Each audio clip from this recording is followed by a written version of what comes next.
마태복음 14장 13절에서 21절, 제가 가지고 있는 성경은 신약 성경 23페이지에 있습니다. 마태복음 14장 13절에서 21절까지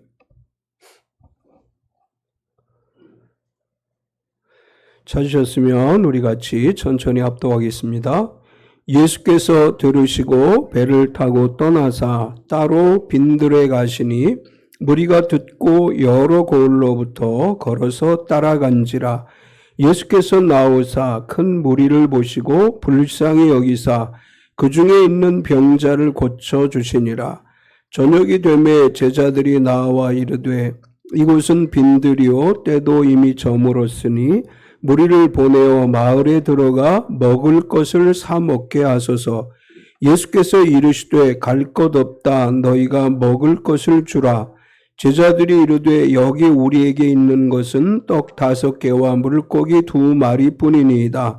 이르시되 그것을 내게 가져오라 하시고 무리를 명하여 잔디 위에 앉히시고 떡 5개와 물고기 2마리를 가지사 한우를 우러러 축사하시고 떡을 떼어 제자들에게 주시매 제자들이 무리에게 주니 다 배불리 먹고 남은 조각을 12바구니에 차게 거두었으며 먹은 사람은 여자와 어린이 외에 5,000명이나 되었더라. 아멘. 오병이어 찬양하시고 말씀 나누겠습니다.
아멘.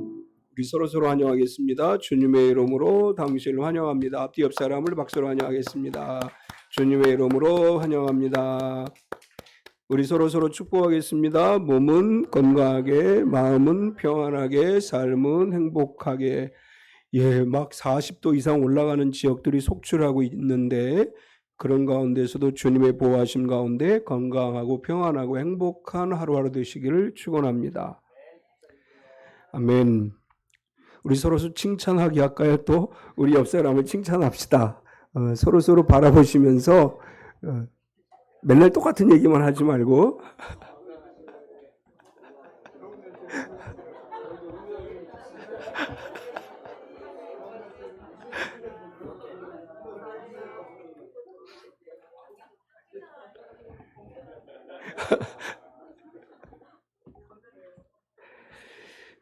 오늘 우리가 함께 읽은 본문 말씀 앞에는 슬프고 가슴 아픈 이야기가 기록되어 있습니다. 주님의 길을 예비하는 사람으로 보내진 침례 요한이 헤롯에 의해서 죽임을 당하는 불행한 이야기가 기록되어져 있고, 예수님은 그 사건에 이어서 이제 오병이어의 기적을 행하는 상황이 오늘 말씀 안에 전개되어지고 있는데, 당시에 이스라엘이라고 하는 나라는 로마의 지배를 받고 있었죠. 그리고 로마는 헤롯이라고 하는 분봉왕을 통해서 대리 통치를 또 했습니다. 그러니까 하나의 국가에 왕이 있고 또 총독이 있는 그런 상황이었고, 이제 이런 상황 속에서 유대인들은 극한 아픔을 겪고 있었고, 그래서 희망이 없는 유대인들에게 침례 요한이 나타나서 이제 천국 복음을 전하기 시작하죠. 그래서 절망의 시대를 살아가던 유대인들에게 침례 요한의 등장은 새로운 비전의 선포였다고 할 수 있습니다.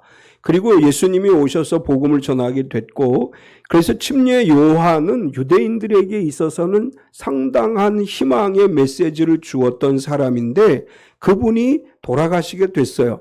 그것도 죄명이 있는 것도 아니고 헤롯을 비판한 것 때문에 결국은 죽임을 당하게 됐습니다.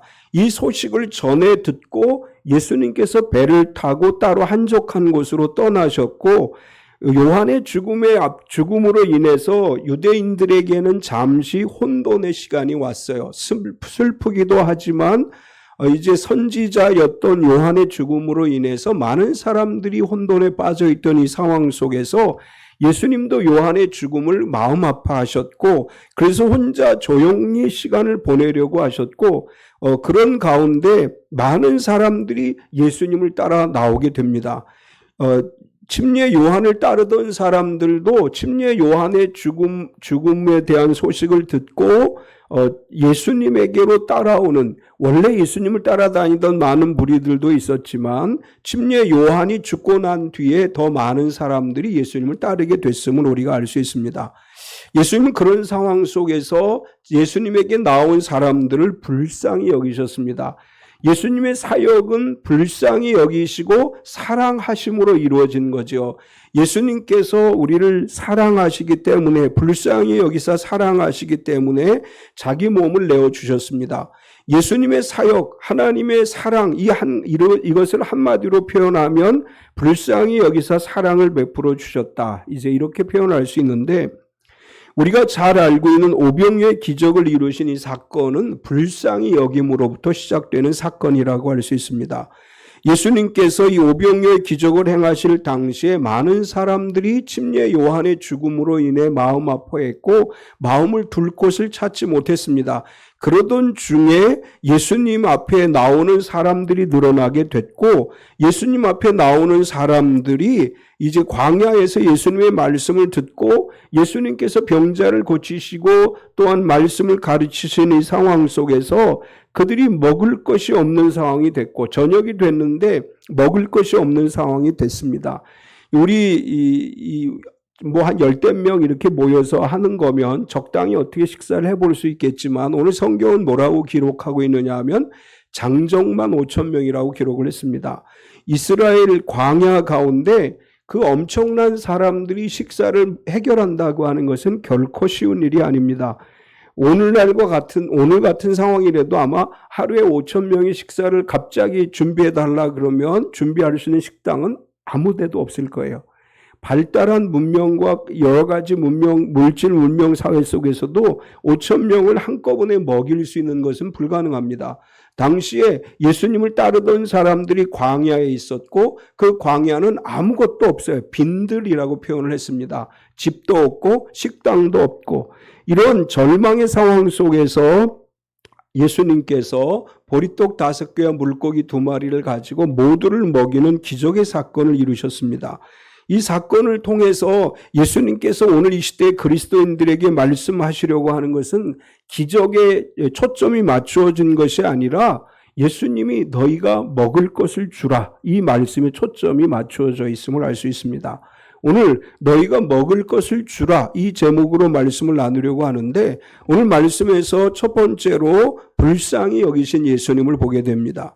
많은 사람들이 예수님을 간절히 찾았습니다. 침례 요한의 순교 이후로 사람들이 마음 둘 곳이 없고 더 간절한 마음으로 예수님께로 마음을 향하고 따라가게 되는데, 오늘 성경의 기록을 보면 많은 무리가 걸어서 따라갔다 이렇게 기록을 하고 있지요. 13절을 보면 예수께서 들으시고 배를 타고 떠나사 따로 빈들에 가시니 무리가 듣고 여러 고을로부터 걸어서 따라간지라. 여기 두 가지 움직임이 있습니다. 예수님과 제자들은 배를 타고 따로 빈들로 가셨고, 무리는 여러 고을로부터 걸어서 따라갔다. 배를 타고 가는 길은 편한 길이지만 걷는 길은 느리고 고된 길일 수 있습니다. 이 여러 고을에서부터 예수님을 따라 나왔다 이렇게 이제 기록을 했는데, 학자들은 이 거리는 아마도 갈릴리 호수를 삥 도는 거리일 것이다. 그래서 아마도 적어도 몇 시간 정도는 걸어야 되는 그 거리를 걸어서 예수님 앞에 나왔다 이렇게 해석을 합니다. 그 시대의 사람들이 얼마나 간절했는지를 보여주는 거죠. 배를 타고 가시는 예수님을 걸어서 따라간다고 하는 것은 간절함의 표현이라고 할 수 있습니다. 예수님을 만나고 싶은 마음, 예수님 말씀을 붙들고 싶은 마음, 병고침을 받고 싶은 마음, 절망의 시대에 희망의 말씀을 듣고 싶은 간절함이 그들로 하여금 걷게 만들었고, 우리가 예배할 때도 마찬가지죠. 우리가 주일날 교회 나올 때 간절함을 가지고 나오죠. 우리가 가까운 데 사는 분도 있지만 멀리서도 간절함을 가지고 주님을 예배하고 말씀을 듣기 위해 이 자리에 모였습니다. 우리 신앙은 간절함으로부터 시작되어야 되고, 간절함으로 인해서 하나님의 은혜를 누릴 수 있습니다. 예수님은 걸어서 온 큰 무리를 보고 불쌍히 여기셨습니다. 14절을 보면 예수께서 나오사 큰 무리를 보시고 불쌍히 여기사 그 중에 있는 병자를 고쳐주시니라. 침례 요한의 순교 소식을 들은 예수님께서는 어쩌면 잠시라도 혼자만의 시간을 갖고 싶었을 수 있습니다. 그럼에도 불구하고 많은 사람들이 예수님에게 몰려오는 것을 보고 그들의 마음의 공허함을 아시고 예수님께서는 그들을 불쌍히 여기셨습니다. 불쌍히 여긴다고 하는 헬라어는 스플랑크톤이라고 하는 단어를 사용하고 있는데, 내장 창자라는 의미에서 나왔어요. 이 말은 뭐냐 하면 창자가 끊어지는 듯한 아픔을 느끼다 그런 뜻이에요. 단지 불쌍히 여긴다는 것이 감정적으로 저 사람 불쌍해 이런 마음이 아니고, 예수님은 예수님을 향해서 온 모든 사람들을 보면서 창자가 끊어지는 듯한 아픔을 느끼며 불쌍히 여겼다고 하는 것입니다. 우리는 측은지심이라고 하는 말을 많이 쓰지요. 여기서 사용하고 있는 불쌍히 여기다는 마음은 측은지심을 넘어서 마음 깊은 곳에서 아파하면서 바라보는 마음을 여기서 불쌍히 여겼다 이렇게 표현했습니다. 신약 성경에서 이 단어가 사용되어진 것은 예수님께서 그 마음을 표현할 때 이 단어를 사용했고, 예수님이 말씀하신 비유 속에서의 인물, 이제 예를 들자면 선한 사마리아 사람의 비유, 불쌍히 여기다 그 단어를 사용했고, 탕자에게 있어서도 그 아버지가 불쌍히 여겼다라는 단어를 사용했습니다. 예수님의 감정은 예수님이 불쌍히 여기시고 긍휼히 여기시는 것은 단지 감정적인 것이 아니라 마음 깊은 곳에서부터 마음 창자가 뒤틀리는 듯한 아픔을 느끼며 사람들을 향해서 베푸신 사랑의 마음이었다고 하는 것입니다. 예수님 많은 사람들이 길 잃은 어린 양처럼 예수님을 향해 나오는 것을 보고 창자가 끊어지는 듯한 아픔을 느끼며 불쌍히 여겼다. 이것이 성경의 원어가 이야기하는 의미입니다. 주님은 오늘 우리를 바라보시면서도 마찬가지예요. 우리가 힘들어할 때 주님 가슴 아파하시고 불쌍히 여기십니다. 우리가 절망할 때 불쌍히 여기셔요. 마음 아파하시고 가슴 아파하시고 창자가 찢어지는 듯한 아픔을 느끼신다고 하는 것이 오늘 성경이 우리에게 하시는 말씀입니다. 따라서 예수님은 불쌍히 여기셨을 뿐만 아니라 병자를 고쳐주셨습니다. 14절 뒷부분에 보면 그 중에 있는 병자를 고쳐주시니라. 예수님의 긍휼히 여기심, 불쌍히 여기심은 내가 불쌍히 여기고 있어, 이것으로 끝나는 것이 아니라 행동으로 나타났는데 그 중에 있는 병자를 고쳐주셨다, 이렇게 기록을 합니다. 이 말은 긍휼히 여기는 마음은 실제적인 행동으로 나타나야 된다, 이런 의미를 우리에게 부여하고 있습니다.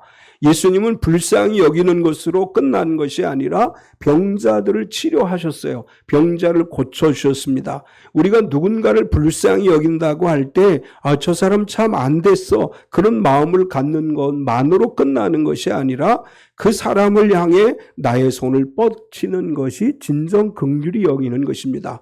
우리가 사랑한다라고 말만 하는 것은 진정한 사랑이 아니고 사랑에 대한 실천이 있어야 되듯이, 불쌍히 여기는 것은 그 사람을 그냥 불쌍히 여긴다는 마음의 감정으로 끝나는 것이 아니고 같이 아파하고 같이 눈물로 기도해주고 내가 가지고 있는 작은 것을 내밀어서 베풀어 주는 것이 진정 긍휼히 여기는 것이고, 예수님께서는 우리를 향해서 언제나 긍휼히 여기는 손을 내밀어서 치유해 주시고 우리를 도우시고 우리와 늘 함께 하시는 분이십니다. 두 번째는 예수님께서 너희가 먹을 것을 주라, 이렇게 말씀을 하십니다. 불쌍히 여기서 병자를 치유하시는 것으로 그치지 않고 그 앞에 있는 문제를 해결하는 방법에 관해서 말씀을 합니다. 이곳은 빈들이요 이미 저물었습니다. 15절을 보면 저녁이 되매 제자들이 나와 이르되 이곳은 빈들이요 때도 이미 저물었으니 무리를 보내어 마을에 들어가 먹을 것을 사 먹게 하소서. 이 사건이 일어난 장소는 아마도 갈릴리 호수 북동쪽에 있는 벳세다 인근 광야일 것으로 추정하고 있습니다. 실제로 마을이 없는 외딴 지역으로서 이 시간도 어떤 시간이냐 하면 유대인에게 있어서 하루가 시작되는 시간은 해질 무렵부터 하루가 시작이 돼요. 해질 무렵은 아무도 일을 하지 않고 집으로 들어가는 시간입니다. 지금 예수님 앞에 나온 사람들이 모여서 계속 예수님의 말씀을 듣고 병자가 치유되고 하는 가운데 해지는 시간이 됐습니다. 이제 문제가 뭐냐? 해질 때가 됐는데 사람들이 집으로 가지 않는다고 하는 거예요. 외딴 지역에 수천 명, 많게 잡으면 몇만 명의 사람들이 모여 있습니다. 이 사람들이 즉석에서 먹을 것을 해결한다고 하는 것은 불가능한 상황이에요. 수천 명, 남자 장정만 5천 명이고 이제 숫자를 계산할 때 적어도 15,000명에서 2만 명 정도는 될 것으로 추정을 하는데 이 사람들에게 먹일 수 있는 것은 사실 아무것도 없습니다. 침례 요한의 순교로 인해 절망에 빠진 사람들이 예수님에게로 나와왔고 예수님의 말씀을 듣고 힘과 위로를 얻었고 질병의 고침을 받으니까 떠나가고 싶은 생각이 없었어요. 예수님 앞에 더 머물고 싶어 했고 예수님 앞에서 그들은 떠나갈 생각은 아무도 하지 않았습니다. 그런데 문제는 뭐냐 하면 저녁이 됐는데 먹여야 된다고 하는 게 문제죠. 먹을 준비는 아무것도 되어 있지 않은데 이 사람들은 갈 생각을 하지 않아요. 그래서 제자들이 예수님에게 와서 조용히 이렇게 얘기합니다. 마을로 들어가 먹을 것을 사 먹게 하소서. 15절 뒷부분에 보면 무리를 보내어 마을에 들어가 먹을 것을 사 먹게 하소서. 제자들의 제안은 이 최선의 배려라고 할 수 있죠. 이제 예수님, 우리가 이 사람들에게 먹을 걸 줄 수가 없습니다. 그러니까 조용히 이제 이 사람들에게 선포하십시오. 다 돌아가서 마을에 가서 너희가 먹을 것을 사 먹으라. 이렇게 예수님 이 사람들에게 이야기해야 됩니다. 여기 그대로 있으면 먹을 것도 없고 먹을 것을 우리가 해결해 줄 수도 없습니다. 제자들이 이렇게 이야기해요. 사실 제자들이 이렇게 말한 것은 착한 마음에서 나온 것이라고 할 수 있죠. 그냥 이 사람들에 대해서 아무런 조치도 취하지 않는 것이 아니라 제자들은 사실 전전긍긍하는 거죠. 걱정이 태산이죠. 먹을 건 없는데 사람은 떠나려고 하지 않고, 그래서 제자들이 생각한 방법은 딱 하나밖에 없어요. 다 마을에 내려가서 스스로 사 먹게 합시다. 사실 갑자기 그 많은 사람이 마을에 들어가도 먹을 수는 없어요. 그 많은 사람들이 그 시대에 어느 마을에 들어간다고 해서 그 많은 사람들을 먹일 만한 것도 아무것도 없습니다. 제자들은 또 어떤 염려를 했느냐 하면 만약에 마을에 빵집이 있는데 떡집이 있는데 그 집에 떡이 2만 명을 먹일 양식이 준비되어 있다 하더라도 그걸 사야 되는데 문제는 뭐냐? 돈이 없다라는 거예요. 200데나리온이라고 하는 돈이 필요합니다. 마가복음 6장 37절에 보면 이렇게 기록을 해요. 대답하여 이르되 너희가 먹을 것을 주라 하시니 여짜오되 우리가 가서 200데나리온의 떡을 사다 먹이리까? 엄청난 거죠. 한 1데나리온이 노동자의 하루 품삯이라고 우리가 얘기를 하는데 그러면 200일 품삯을 있어야 된다는 얘기잖아요. 이 엄청난 돈이 마을에 음식점이 있다 치더라도 돈이 있어야 되는데 지금 예수님의 회계를 담당하고 있는 제자는 돈이 없어요. 예수님의 재정이 넉넉하지 않아요. 돈도 없고 먹일 수 있는 것도 없고 그러니까 제자들이 생각해낸 것은 다 돌려보냅시다. 가서 자기들이 먹을 거 알아서 해결하게 하십시다. 이렇게 제자들이 이야기를 합니다. 그런 제자들에게 예수님 뭐라고 말씀하시느냐 하면 갈 것 없다 너희가 먹을 것을 주라 이렇게 말씀을 합니다. 16절을 보면 예수께서 이르시되 갈 것 없다 너희가 먹을 것을 주라. 예수님의 대답은 제자들이 전혀 생각하지 못한 대답이에요. 예수님 제자들이 와서 선생님 이 사람들 다 돌려보냅시다. 마을에 가서 자기들이 알아서 먹을 거 해결하라고 합시다. 이렇게 얘기하니까 예수님이 뭐라고 말씀하시느냐 하면 아니다. 이 사람들을 돌려보내지 말고 너희가 먹을 것을 주라. 이렇게 말씀을 합니다. 이 말을 들은 제자들은 얼마나 당황했겠어요. 돈도 없어요. 밀가루도 없어요. 아무것도 준비되어 있지 않아요. 그런데 예수님 갑자기 뭐라고 그러시냐 하면 이 사람들 보내지 말고 너희가 먹을 것을 주라. 이렇게 말씀을 합니다. 인간적으로 생각할 때 말도 안 되는 얘기예요. 예수님이 준비해 놓은 거 아무것도 없어요. 아무리 생각해도 불가능해 보여요. 우리가 이런 불가능한 상황 앞에 놓이게 될 때 예수님께서 이 상황에서 뭘 얘기하려고 하시는 것이냐 하면 이 사람들에 대한 불쌍히 여기는 마음을 먼저 가져야 된다. 이 말씀을 주시는 것입니다. 여전히 아무것도 해결할 수 없는 상황에 처해 있는 우리들에게 하나님은 우리가 세상을 향해서 어떤 마음을 가져야 되는지를 이야기하는데 불쌍히 여기는 마음을 가져라. 우리 주변에 믿지 않는 사람들, 우리 주변에 힘들어하는 사람들을 향해서 먼저 불쌍히 여기는 마음을 가지고 그들을 대해야 된다. 이런 말씀을 합니다. 사실 우리는 제자들처럼 행동할 수밖에 없죠. 아마도 제가 그 자리에 있어도 예수님에게 예수님 기적을 행하셔서 이 사람들을 먹여주옵소서라고 말하지 못했을 거예요. 저도 제자들과 똑같이 예수님 우리가 할 수 없습니다. 어떻게 하겠습니까? 빨리 돌려보내야지 이렇게 얘기했을 것 같아요. 오늘 우리는 신앙생활하면서 종종 그런 모습을 보이죠. 어떤 일을 하려고 할 때 우리가 이렇게 얘기를 많이 해요. 아니요. 우리가 없어요. 할 수 없어요. 가진 돈도 없어요. 우리가 뭘 할 수 있는 상황도 아니에요. 그냥 돌려보냅시다. 그냥 포기합시다. 우리가 이렇게 생각할 때 예수님께서 말씀하셔요. 모든 일을 함에 있어서 가장 먼저 불쌍히 여기라. 가장 먼저 긍휼을 베풀라. 가장 먼저 사랑하는 마음을 가지라. 이렇게 말씀을 하십니다.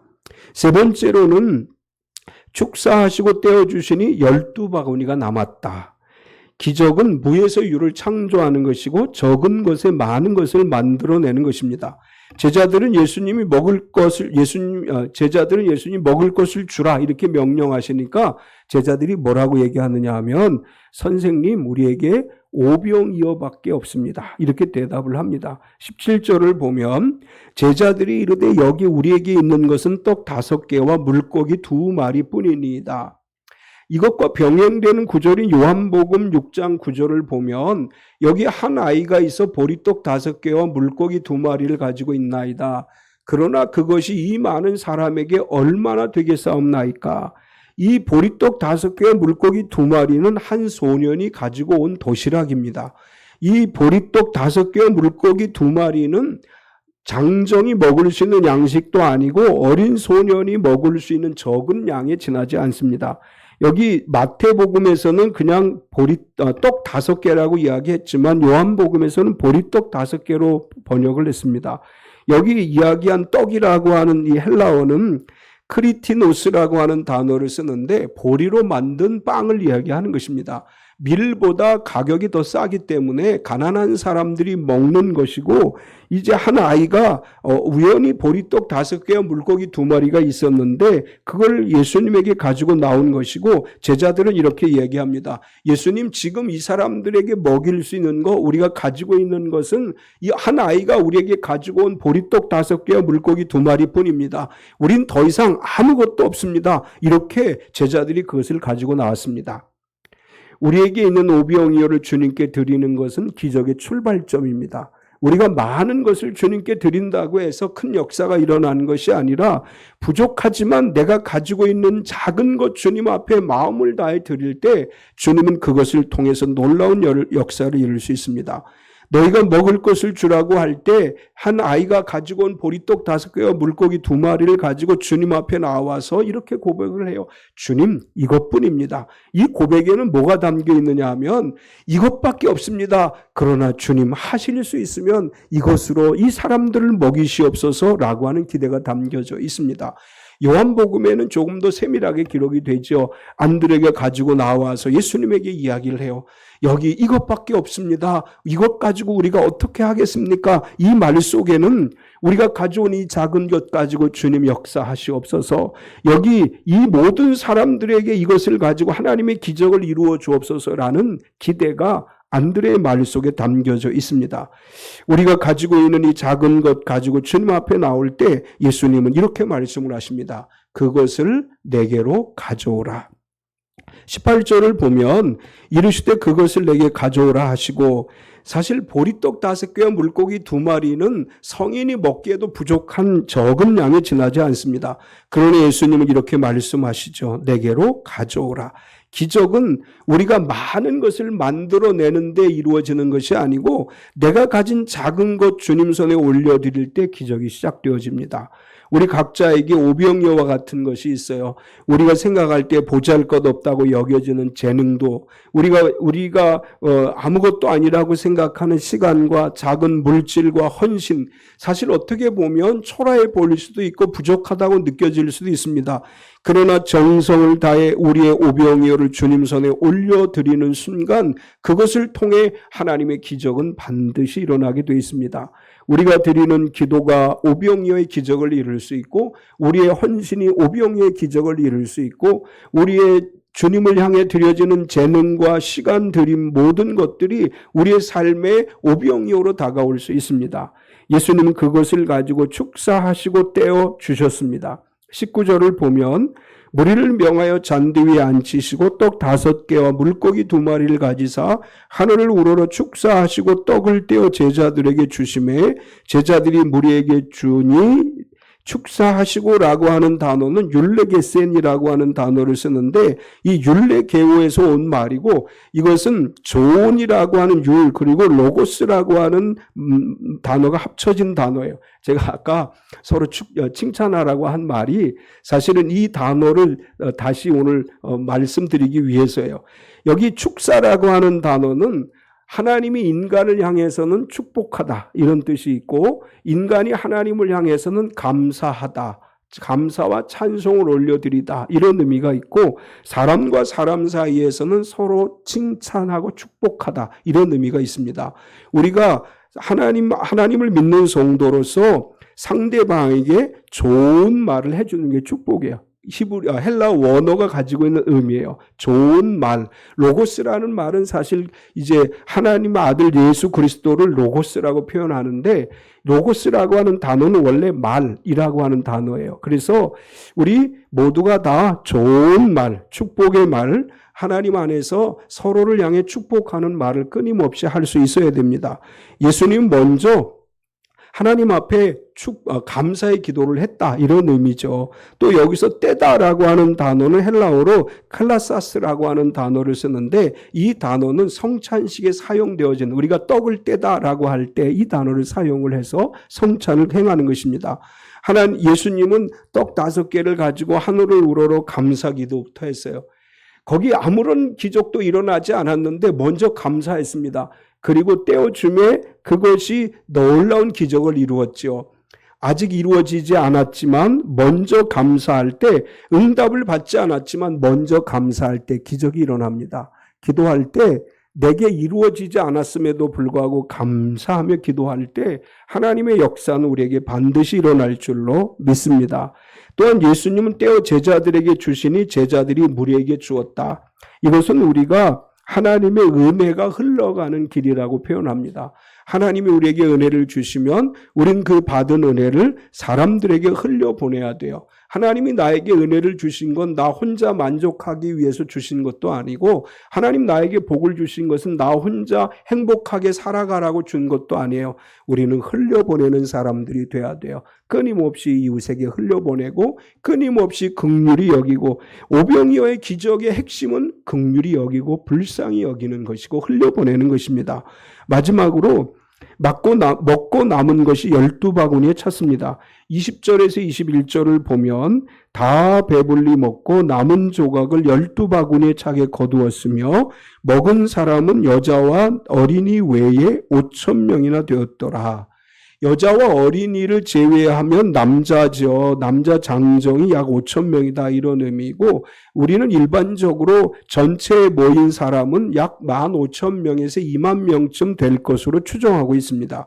여기서 사용되어진 바구니라고 하는 단어는 코피노스라고 하는 단어인데 이 바구니라고 하는 큰 바구니는 아니고 유대인들이 여행을 할 때 이 이방 지역에 가면 부정한 음식을 먹게 되는 경우들이 있기 때문에 부정한 음식을 먹지 않기 위해서 도시락처럼 들고 다니는 바구니가 있다고 그래요. 여기서 바구니라고 하는 단어는 그 단어를 사용했고 작고 튼튼한 바구니를 이제 의미하는 것입니다. 또 우리가 5병이어 말고 7병이어도 이야기를 하는데 그때는 4광주리라고 7광주리가 남았다 이렇게 얘기하죠. 거기에서 광주리는 스피리스라고 하는 단어를 쓰는데 큰 바구니라고 하는 뜻이에요. 그러니까 5병이어와 7병이어에서 남은 것을 구분하는 것 좀 다르지만 어쨌거나 5병이어를 가지고 모였던 5,000명, 약 20,000명의 사람들이 먹고 12바구니가 남았습니다. 이것은 우리가 긍휼을 흘려보내면 하나님은 넘치도록 채우시는 분이다라는 것을 말씀해 주시는 것입니다. 우리의 작은 것 주님께 드릴 때 기적이 일어납니다. 우리의 작은 것 흘려보낼 때 되돌아오는 역사가 일어나요. 우리가 흘려보내는 것 그것으로 끝나는 것이 아니라 내 손에서 떠나간 것이 더 많은 것으로 돌아온다고 하는 법칙을 오늘 오병이어 기적 속에서 우리에게 말씀해 주십니다. 오늘 예수님께서는 침례 요한이 죽은 뒤에 무리를 불쌍히 여기셨습니다. 또 예수님께서 불가능한 상황 속에서 기적을 행하셔서 거기 모여있던 모든 사람들을 먹게 하셨습니다.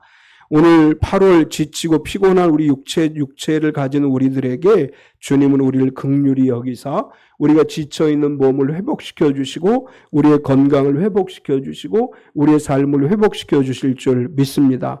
우린 주님께 받은 은혜를 흘려보냄으로 인해서 은혜의 도구가 되고 은혜를 나누는 사람들이 돼서 남은 것이 12바구니나 되는 기적의 경험을 하는 우리 참빛교회 모든 성도가 되시기를 축원합니다.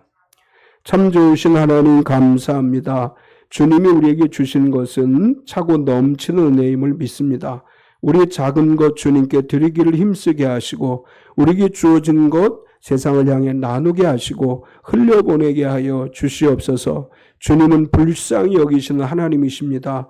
우리도 불쌍히 여기는 마음을 주시옵소서. 사람들을 볼 때 미워하고 또한 시기하고 질투하는 것이 아니라 한 영혼들을 바라보며 불쌍히 여기는 마음을 갖게 하셔서 한 사람이라도 더 주님께로 인도하게 하시고 한 사람이라도 더 하나님의 은혜를 누리게 하는 일에 쓰임받는 우리가 되게 하여 주시옵소서. 사랑하는 하나님, 우리에게 주신 모든 것은 하나님의 은혜와 축복입니다. 이 모든 것들을 나누고 베풀어서 더 많은 하나님 나라의 일을 이루어가는 참빛교회 모든 성도가 되게 하여 주시옵소서. 예수님의 이름으로 기도드리옵나이다. 아멘.